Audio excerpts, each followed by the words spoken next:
గణతంత్ర దినోత్సవం సందర్భంగా మరి అల్లూరి సీతారామరాజు గారి విగ్రహానికి పూలమాలలు ఈరోజు వేయటానికి రావడం జరిగింది. మొన్న 14వ తేదీన విగ్రహం ఏర్పాటు మన క్షత్రియ సంఘం తరఫున ఏర్పాటు చేశారు. మరి ముఖ్యంగా అల్లూరి సీతారామరాజు అంటే అందరికీ ఆయన గురించి చెప్తేనే మన వెంట్రుకలు నెక్కుపుచ్చుకునే పరిస్థితి ఉంది. ఆయన స్వాతంత్రం కోసం ఎంతో పోరాడిన మొదటి వ్యక్తి అల్లూరి సీతారామరాజు గారు.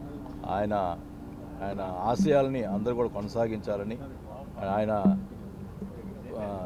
మన భారతదేశానికి స్వాతంత్రం రావాలనే ఉద్దేశంతో ఎంతో పోరాటం చేసినటువంటి వ్యక్తి. అలాంటి వ్యక్తిని జీవితాంతం గుర్తుపెట్టుకోవాలని కూడా ఆయన అడుగుజాలలో ఆయన చూపిన బాటల్లో మరి అందరూ కూడా నడవాలని కూడా కోరుకుంటూ మరి ఒకసారి అందరూ కూడా ఇండిపెండెన్స్ డే శుభాకాంక్షలు తెలియజేసుకుంటాం.